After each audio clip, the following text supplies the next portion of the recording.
Parang, yung mga kaharap natin ngayon, asawa na yan ng mga, may future asawa na yan ng someone. Alam mo yan. We're building them for their future wife and husband. Inclusive. Alam mo yan. Guys, pa-invite sa kasal Alam mo yan. Sige. Bridesmaid. Bridesmaid. Maid of honor. Maid of honor. Sino mananalo maid of honor sa ating tatlo? Sino unang ikakasal yan? Ikaw.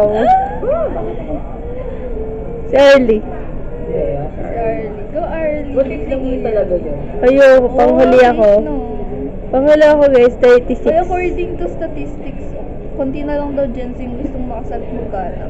Yes, Totoo lang. kasama ako doon. Diba? Cost of living kasi dito. Gusto mo ba ikasal? Gusto mo ba ikasal? Ako gusto ko lang. Replay namin to sa wedding mo Yung magsuot lang ng gown. Tapos gusto ko din yung own head of hair like a tiara. I like the concept like walking down the aisle. But it's true. Pero yung kontrata. Kontrata? Oo, kontrata.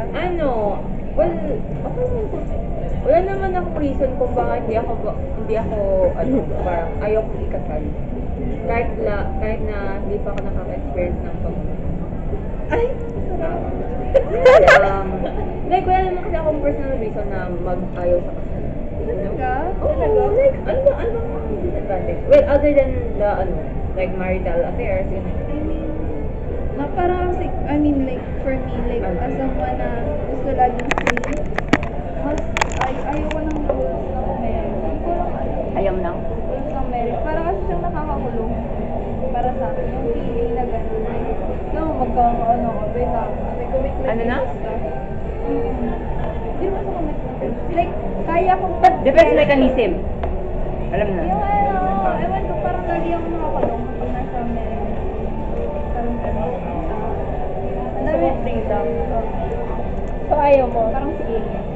Si Ian. Yung may jowa na siya. Ayoko, may jowa na siya. Peke, iniwan na tayo sa kanila. Ayan. May jowa na si Eya. Ikaw naman. Ikaw muna. Go. Hindi ko alam. Parang gusto ko na ewan.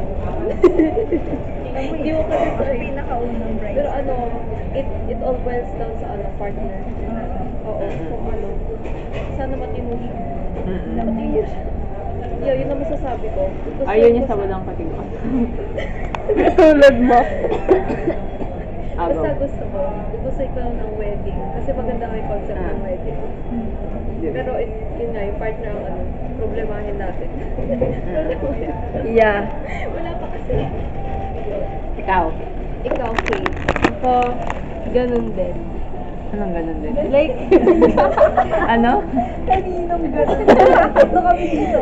ganun din sa kanya pala. Ah. Pero kung, ako kasi parang ayoko. Kasi nakakatakot kapag, nakakatakot kapag ganun. Pero, sana makaharap ako ng partner na hindi ganun. Or parang wala, alam mo yung parang hindi siya magiging ganun. Kahit imposible. Pero gusto ko rin ikasal, yun, mag-gown. Gusto ko lang Diba? Ganda ka. Gusto ko lang yung mag-picture-picture ganun. Mm-mm. Gusto ko kaso gusto ko Picture kasi ng ikasal sa flowers. bundok. Ay.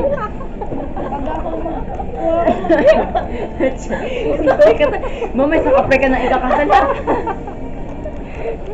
Gusto ko sa bundok para sa Oo. mag-hiking muna kami. Alam mo, sa honeymoon nyo, dun sa hot. Na may jog, na may circle. Diba? Tapos may river ka dun. O, diba? Oh, diba? Ilan ka sa diba? Oh, na may swan ka, na ilan? 13. O, diba? Oo, gano'n. 13 lang yung yung bisita. Oo, tapos sasabihin mo sa gabi. Ano yan? Yay! O, diba?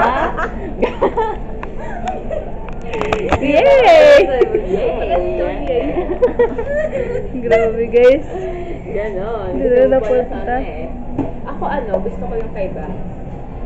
Crush ko kasi yung artista, si Banks. Si Banks Garcia. Garcia. Sa The Possessed. kapartner ni, ay joke lang, hindi pala labas SC. Sa Bulong, kapartner ni Mong yun. Basta yun, siya, kinasal siya ng 3 beses. Bro, Sa same church, partner. Sa beach. Oo, sa beach. Hindi ko na kayo siya pang-patlo. Ewan ko, so maging civil wedding. Oo, yun nga. Ang ganda kaya. Hindi, like, Tas iba-ibang setting, no? Yun nga, sa beach, sa church, saka sa civil wedding. Ano yung same partner or yung iba? Oo, Parang Oo, ang galing nga ng